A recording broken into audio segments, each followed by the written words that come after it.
그림을 보시면 전체 인구 중에 15세 이상 인구만 여기에 표현을 하려고 했고요. 어린이하고 중학생까지 빼고 나머지 중에 이 15세 이상 인구를 세 개의 그룹으로 나눴습니다. 취업한 사람, 직장이 있는 사람, 그리고 직장이 없는 사람이 또 두 개로 나눠져 있어요. 직장이 없는 사람 중에 아예 일할 의사가 없는 사람, 이런 사람들은 비경제활동 인구라고 불렀고요.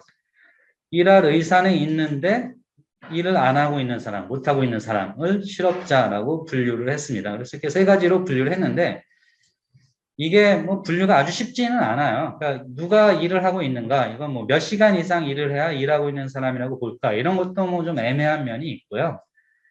뭐 하루 8시간 일하고 그 다음날 놀고 뭐 일했다 말았다 이런 사람을 취업자로 봐야 되냐 아니냐, 뭐 이런 것도 기준이 뭐 다 복잡해서 딱 이게 정의가 아주 분명하지는 않지만 하여튼 의도는 대체로 일을 하고 있는 사람이라고 볼만한 사람은 취업자라고 놨고, 실업자와 비경제활동 인구의 구별은 더 모호하죠.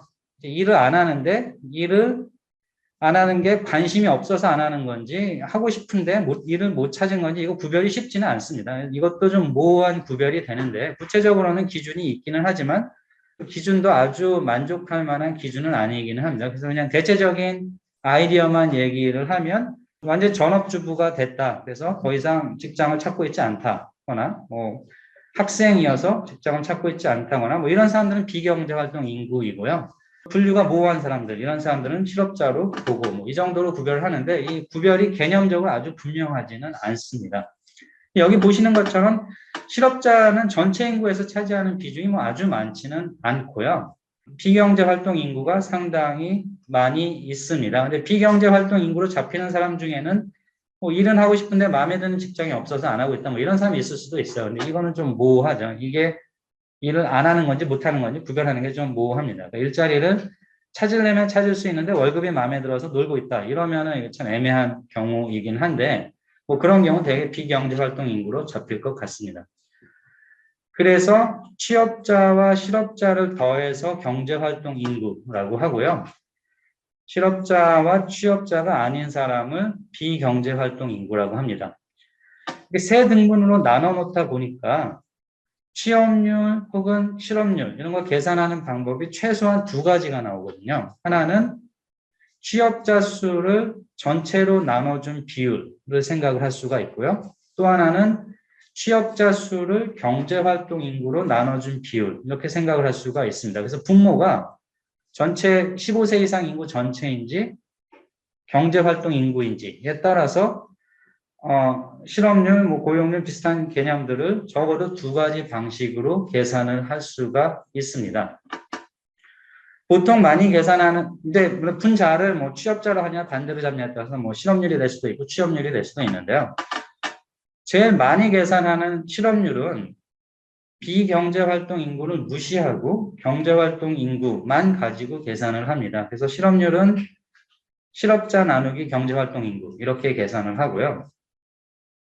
그 다음 두 번째로 많이 활용하는 비율이 고용률이라는 건데 이거는 분모에 15세 이상 인구를 사용을 합니다. 그래서 분자 차이는 사실 뭐 덜 중요하고요. 분자는 아무거나 넣어도 되는데 실업자를 치든 뭐 취업자를 치든 왔다 갔다 하면 1 빼기 비율하면 되니까 큰 문제가 없는데 분모가 뭐가 들어가냐에 따라서 개념이 다소 바뀌게 된다. 그래서 제일 많이 쓰는 실업률은 경제활동 인구를 분모에 넣고 고용률은 15세 이상 인구를 분모에 넣는다는 점에서 매우 차이가 있다라는 걸 좀 이해를 하셔야 되고요. 보통 실업률은 많이 생각을 했던 게 이런 비율을 계산을 해서 지금 일자리 찾기가 얼마나 힘든가가 주된 관심사이기 때문에 일자리에 관심이 없는 비경제활동 인구는 빼고 계산하는 게 맞다라고 생각을 해서 실업률에 보통 많이 관심이 있었는데요.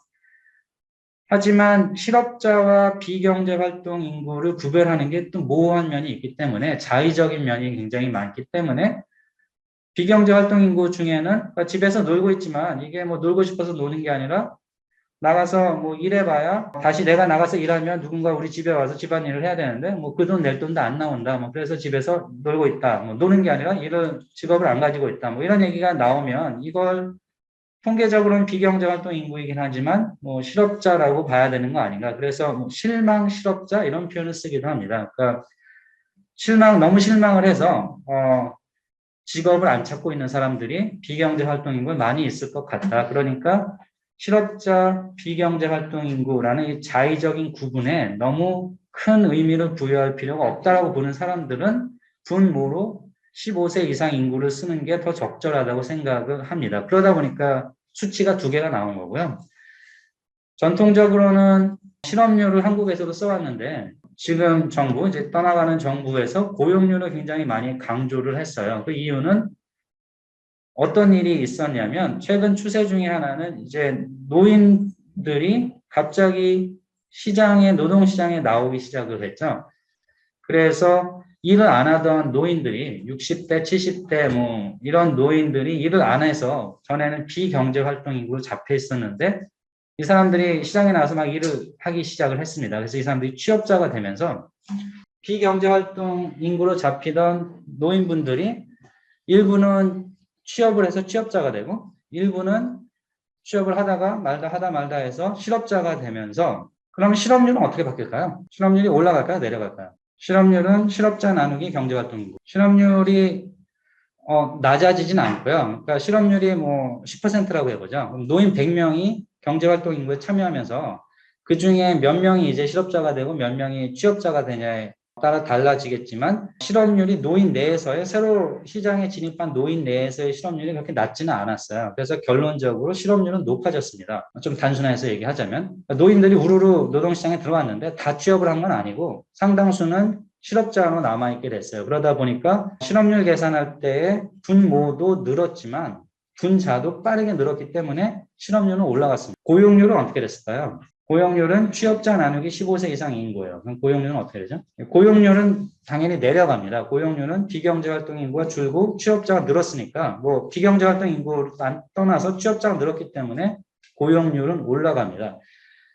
그러다 보니까 이제 지난 몇 년 동안의 추세가 실업률은 안 떨어지는데 고용률은 올라가는 상황이 나타났고요. 뭐 그러니까 정부는 당연히 좀 더 그럴듯한 긍정적인 거를 강조하고 싶어 하니까 정부에서는 고용률을 더 강조하게 됐습니다. 이제 그러면 정부에서 하는 거를 싫어하는 사람들은 당연히 반대를 강조하겠죠. 왜 갑자기 실업률 얘기하다가 고용률로 바꾸냐. 그냥 계속 실업률 얘기하자. 이렇게 강조를 했고 뭐 조금 더 긍정적인 면을 강조하고 싶은 사람들은 우리 이제 고용률 좀 보자. 고용률 보면 고용이 실제 늘었다. 뭐 이런 점을 강조하게 되면서 일부는 고용률 얘기를 하고 그러면서 상황이 나아지고 있다라고 이야기를 했고 일부는 실업률을 보면서 상황이 하나도 안 나아졌다라고 얘기하고 이런 두 가지 관점이 충돌하던 하고 있는 상황입니다. 그래서 한국에서 최근에 고용률과 실업률이 같은 추세를 보이지 않는다. 그래서 사람에 따라서 고용률이 올라간 걸 긍정적인 신호로 해석하는 사람이 있고